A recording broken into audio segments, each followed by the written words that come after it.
Early bird offer కు మంచి response 5 రోజుల్లో బల్దియా 47 కోట్లు వసూలు.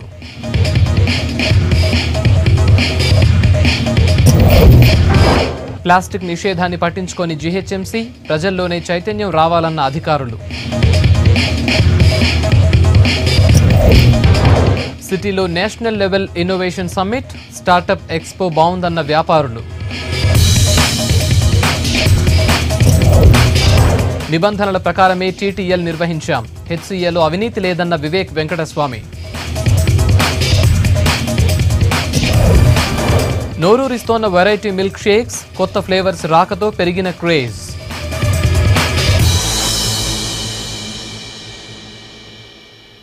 జీహెచ్ఎంసీ తీసుకొచ్చిన ఎర్లీ బర్డ్ ఆఫర్కు మంచి రెస్పాన్స్ వస్తోంది. 5 ఏళ్ల క్రితం బల్దియా ఈ పథకాన్ని తెచ్చింది.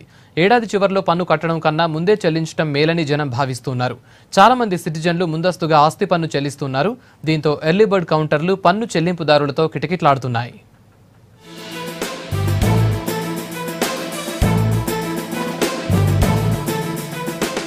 నగర ప్రజల నుంచి పన్నులు వసూలు చేయడంలో బల్దియా అధికారులు ముందున్నారు. మొండి బకాయిలను కూడా వసూలు చేసి చూపిస్తున్నారు. స్పెషల్ ఆఫర్లు, స్కీమ్లను తీసుకొచ్చి మరీ నగర ప్రజల నుంచి పైసలు వసూలు చేస్తున్నారు. 2017-18 ఆర్థిక సంవత్సరానికి 1400 కోట్ల రూపాయలను ట్యాక్స్ రూపంలో వసూలు చేయాలని టార్గెట్ గా పెట్టుకుంది బల్దియా. కానీ గత నెల మార్చి 31 వరకు 1326 కోట్ల మేరకే వసూలు చేసింది. ఇక ఈ ఏడాది ఎర్లీ బర్డ్ కింద మరో 400 కోట్లను ముందస్తుగా వసూలు చేయాలని జీహెచ్ఎంసీ అధికారులు లక్ష్యంగా పెట్టుకున్నారు.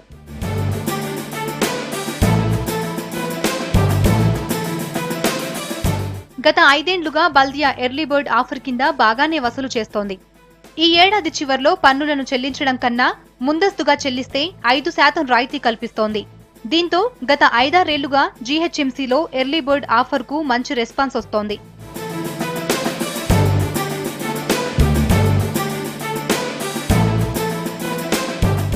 ఏడాది దాటితే మరో 24% వడ్డీ భరించడం కన్నా 5% రాయితీ తీసుకుని ముందస్తుగా పన్ను చెల్లించడం మంచిదని సలహా ఇస్తున్నారు అధికారులు. ఈ ఎర్లీ బర్డ్ ఆఫర్ ఈ నెల 30 వరకే ఉంటుందన్నారు. సిటిజన్ సర్వీస్ సెంటర్లు, ఆన్లైన్, మీ సేవ, ఈ సేవా కేంద్రాల్లో లేదా ఎంపిక చేసిన బ్యాంకు బ్రాంచీల్లో పన్ను చెల్లించవచ్చని చెప్తున్నారు. అంటే ఎవరైతే ఏప్రిల్, మే, జూన్లో ట్యాక్స్ కడుతున్నారో మరి మార్చి వరకు ఆగితే కట్టనటువంటి వారికి వడ్డీ మాఫీ చేసినట్టయితే we will be punishing the good people. ఆ ఉద్దేశంతో గత 2 సంవత్సరాల నుంచి మార్చి వరకు ఎవరైతే వెయిట్ చేస్తారో తప్పనిసరిగా నెలకు 2% చొప్పున 24% వడ్డీ కట్టాల్సి వస్తుంది. ఏప్రిల్లోనే ప్రాపర్టీ ట్యాక్స్ ఎవరైనా కట్టినట్టయితే 5% వాళ్ళ ఒరిజినల్ మీద ఎర్లీ బర్డ్ ఇన్సెంటివ్, తర్వాత ఈ సంవత్సరం పొడుగుతా కట్టేటువంటి 24% వడ్డీ, అంటే దాదాపు 30% పైగా వాళ్ళు నష్టపోతున్నారు. ఆ విషయాన్ని అందరి నోటీసులు తీసుకొని వెళ్ళి వీళ్ళందరి CGG ద్వారా వాళ్ళందరికీ కూడా SMS బ్లాస్ట్ చేస్తున్నాం. మీరు ఆన్లైన్ క్రెడిట్ కార్డులో కానీ, డెబిట్ కార్డు ద్వారా కానీ, ఆన్లైన్ ద్వారా కానీ కడితే అయినటువంటి ట్రాన్సాక్షన్ ఛార్జెస్ కూడా మొట్టమొదటిసారి భారతదేశంలో ఆ అవకాశాన్ని కూడా విరివిగా ఉపయోగించుకోవాలి. ఇట్లాగే ఏప్రిల్ 30వ తారీఖు వరకు ఈ ఎర్లీ బర్డ్ స్కీమ్ ఉంటుంది కాబట్టి దాన్ని ఉపయోగించుకోవాలని నేను కోరుతున్నాను. ఈ ఏడాది ఎర్లీ బర్డ్ ఆఫర్ ప్రారంభమైన 5 రోజులకే బల్దియా 47 కోట్ల వరకు వసూలు చేసింది. నగర ప్రజలు కూడా క్యూ కడుతున్నారు. ఎర్లీ బర్డ్ ఆఫర్ బాగానే ఉన్నా పన్ను చెల్లించడానికి మరిన్ని సెంటర్లు ఏర్పాటు చేస్తే బాగుంటుందంటున్నారు నగర ప్రజలు. గంటల తరబడి క్యూ లైన్లో నిలబడలేకపోతున్నామని చెప్తున్నారు.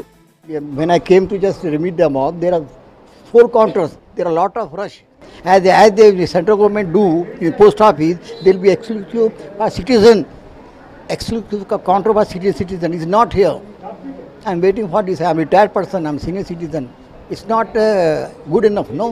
Those who are in charge, they must think it off to put another exclusive another counter for senior citizen. ముందస్తు పన్నుల చెల్లింపు కోసం బల్దియా తీసుకొచ్చిన ఎర్లీ బర్డ్ ఆఫర్ బాగానే ఉన్నా మరిన్ని కౌంటర్లు ఏర్పాటు చేస్తే బాగుంటుందంటున్నారు సిటిజన్లు.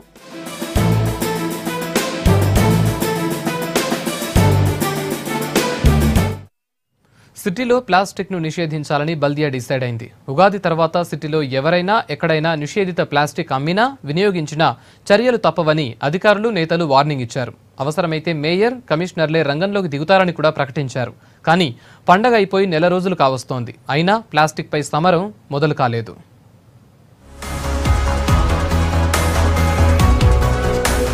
సిటీలో 50 మైక్రాన్ల కన్నా తక్కువగా ఉండే ప్లాస్టిక్ కవర్ల వినియోగం జోరుగా సాగుతోంది. బ్యాన్ ఉన్న నిషేధిత ప్లాస్టిక్ వ్యాపారం ఏళ్ల తరబడిగా సాగుతోంది.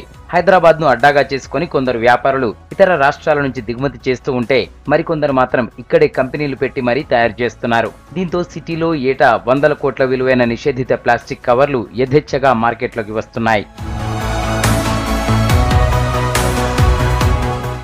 నగరాన్ని స్వచ్ఛ నగరంగా మార్చాలనే ఉద్దేశంతో గత నెల 3న ప్లాస్టిక్ వ్యాపారులతో మేయర్ బొంతు రామ్మోహన్ సమావేశమయ్యారు. ఉగాది తర్వాత సిటీలో ఎక్కడైనా ప్లాస్టిక్ కనిపిస్తే కఠిన చర్యలు తీసుకుంటామని హెచ్చరించారు. నిషేధిత ప్లాస్టిక్ అంతానికి ప్రత్యేకమైన టీంలు వేయడంతో పాటు అవసరమైతే మేయర్, కమిషనర్లే రోడ్ల మీదకొచ్చి తనిఖీలు చేస్తామన్నారు. ఇంకా ఉపేక్షించదలుచుకోలేదు. ఇప్పటికే కొన్ని టౌన్లు, ఇండోరు, మిగతా గ్యాంగ్టాక్, కొన్ని నగరాల్లో అయితే మొత్తం ప్లాస్టికే బంద్ చేశారు. ఓవర్ టైంలో మొత్తం మారాలి. ఇక్కడ తయారయ్యేదానికన్నా ఎక్కువ బయట నుంచి కూడా వస్తుంది. ప్లాస్టిక్ అనేది ఇలా ప్రపంచంలో 7 సముద్రాలు ఉంటే 8వ సముద్రం ప్లాస్టిక్ సముద్రం. దాన్ని ఉపేక్షించేదే లేదు. డెఫినెట్గా రోడ్డు మీదకి మేయర్ వస్తుండ్రు, కమిషనర్ వస్తారు, అందరూ వస్తారు. నామకే వస్తే వదిలిపెట్టేదే లేదు. బై రూల్ ప్రకారమే. ఉగాది పండుగ అయిపోయి నెల రోజులవుతున్నా నిషేధిత ప్లాస్టిక్ పై ఇప్పటి వరకు ఎలాంటి చర్యలు తీసుకోవడం లేదు. ఈ విషయంపై జనంలోనే అవగాహన రావాలని చెప్తున్నారు కమిషనర్. సిటీలో ప్లాస్టిక్ బ్యాన్ చేసిన శివారు గ్రామాల నుంచి మళ్లీ వచ్చే అవకాశం ఉందంటున్నారు. ఇతరం వస్తే తప్పు. అది ఎప్పుడైనా కూడా ఓన్లీ బాసులు చేస్తే కాదు, అది అందరు చేయాలి. సిటిజన్స్ చేయాలి ఫస్ట్. అండ్ ప్రతి సిటిజన్ కూడా స్వచ్ఛ అంబాసిడర్గా ఉండాలి, స్వచ్ఛ దూతగా ఉండాలి. సిటిజన్స్ని ఎంత శాతం మార్పు తెచ్చినాం అనేది కాకుండా జిహెచ్ఎంసీలో పనిచేస్తున్నటువంటి దాదాపుగా 90% మందిని వాళ్ళు ప్రేమించి వారు చేస్తున్నటువంటి జాబ్ను ఇది చాలా ఉదాత్తమైనటువంటిది, చాలా ఉత్కృష్టమైనటువంటిది, క్లీన్లీనెస్ ఈజ్ గాడ్లీనెస్ అనేటువంటి భావన వాళ్ళకి తీసుకుపోగలిగాం. సిటీని స్వచ్ఛ నగరంగా మార్చడానికి అధికారులకు ప్రజలు కూడా సహకరించాలని కోరుతున్నారు పర్యావరణవేత్తలు. నగరంలో నిషేధిత ప్లాస్టిక్ వాడొద్దని సలహా ఇస్తున్నారు. తెలంగాణ స్టార్టప్లకు అనుకూలమైన రాష్ట్రమని చెప్పారు కేంద్ర స్కిల్ డెవలప్మెంట్ అండ్ ఆంట్రప్రెన్యూర్ శాఖ డైరెక్టర్ జనరల్ విజయ్ కుమార్ దేవ్. సిటీలో జరిగిన నేషనల్ లెవెల్ ఇన్నోవేషన్ సమ్మిట్ కు విజయ్ కుమార్ దేవ్ ముఖ్య అతిథిగా హాజరయ్యారు. Advanced training institute of Hyderabad ఆధ్వర్యంలో ఈ సదస్సు జరిగింది.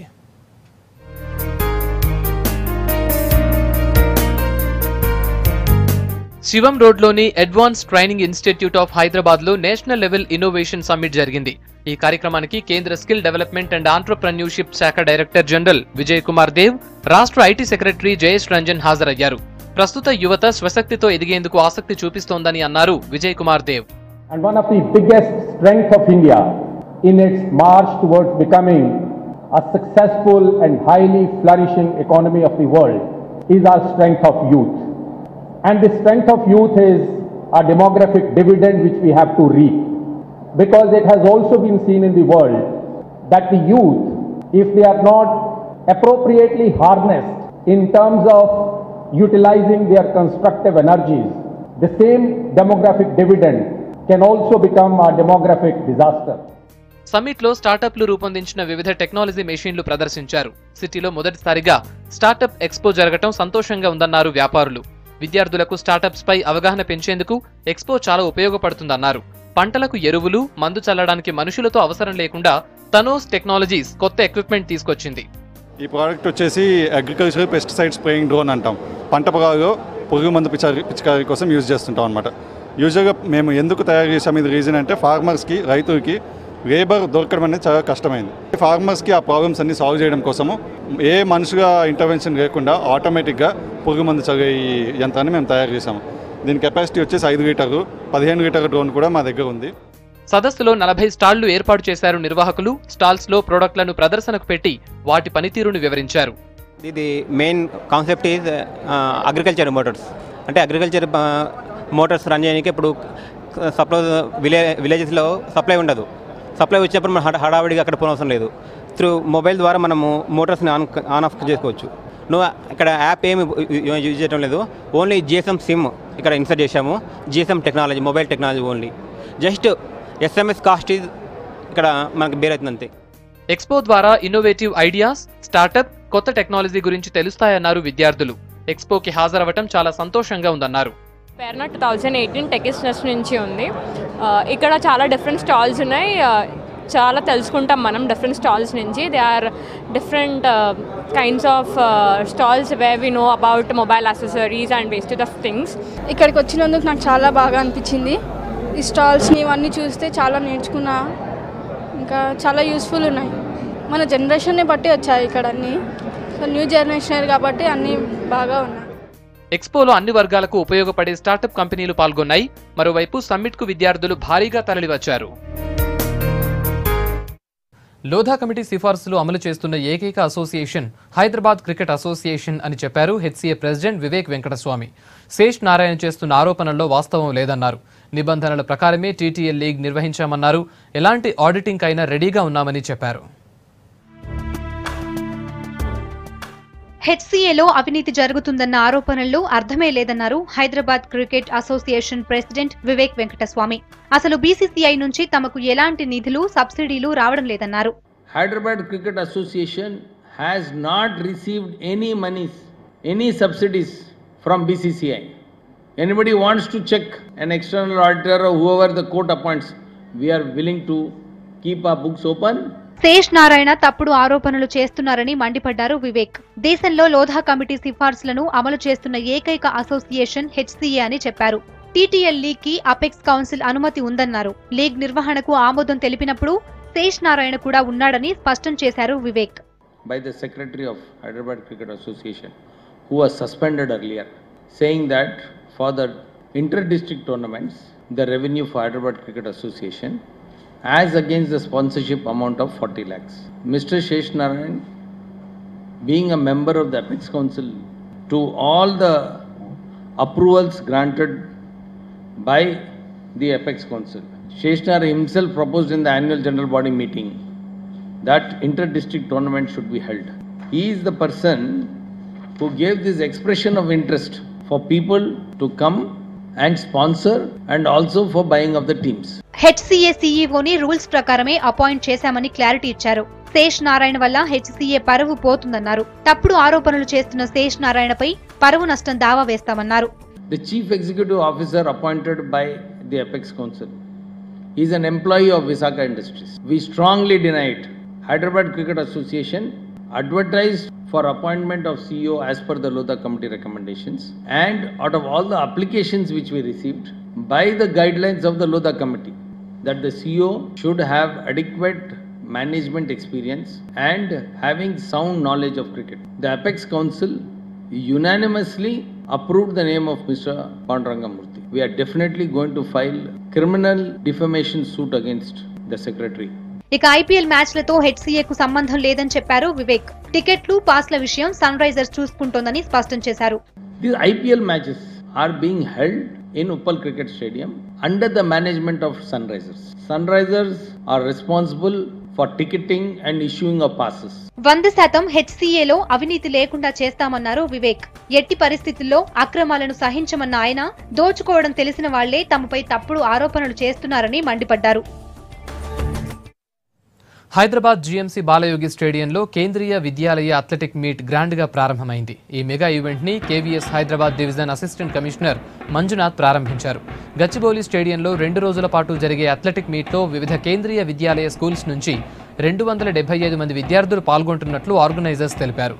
100, 200 మీటర్లు, long jump, high jump, javelin throw, shot put లాంటి ఈవెంట్స్లో పోటీలు నిర్వహిస్తారు.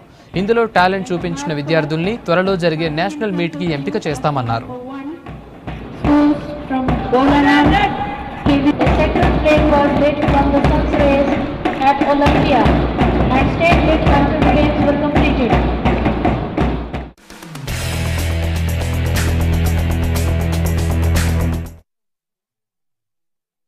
Kendriya Vidyalaya Sangathan conducts every year sports for the children of Kendriya Vidyalaya in 3 layers. In fact, first layer is regionals, then nationals, followed by the SGFI. Whoever participates in regionals, they'll get selected for the nationals. Whoever is best, on basis of merit on the selection, done by the SAI and the state level, national level, international level selectors. Telangana is a state that representing SGFI. Similarly, Kendriya Vidyalaya Sangathan also represents as a state in the SGFI. So we have a specific place in the country and we are a pioneer in the education field and to now represent the sports field also, and we have best of the best talent from Kendriya Vidyalaya participating international level standards also. Hyderabad హెచ్ఐసిసిలో ఏర్పాటు చేసిన high life fashion ఎగ్జిబిషన్ను ప్రారంభించారు సినీ నటులు రుక్సర్, ప్రియాంక కుమారి. యువ designers రూపొందించిన ఉత్పత్తులు ఆకట్టుకుంటున్నాయని చెప్పారు. దేశంలోని సుమారు 200కు పైగా ప్రముఖ డిజైనర్లు తయారు చేసిన పలు డిజైనరీ వస్త్రాలు, వజ్రాభరణాలు కనువిందు చేస్తున్నాయి.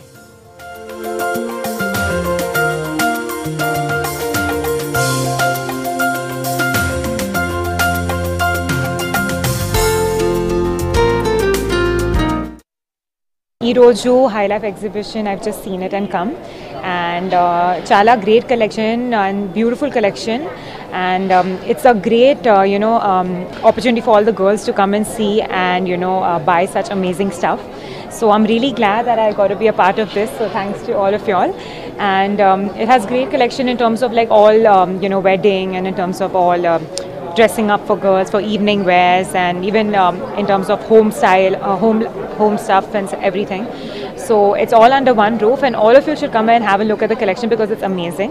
I really liked all of it. Chala beautiful, chala intricate work. All collection chesaru, and it's great to see such talented people coming and exhibiting such amazing stuff. इवी हमारा Hyderabad bulletin updates. For more updates, keep watching V6 News.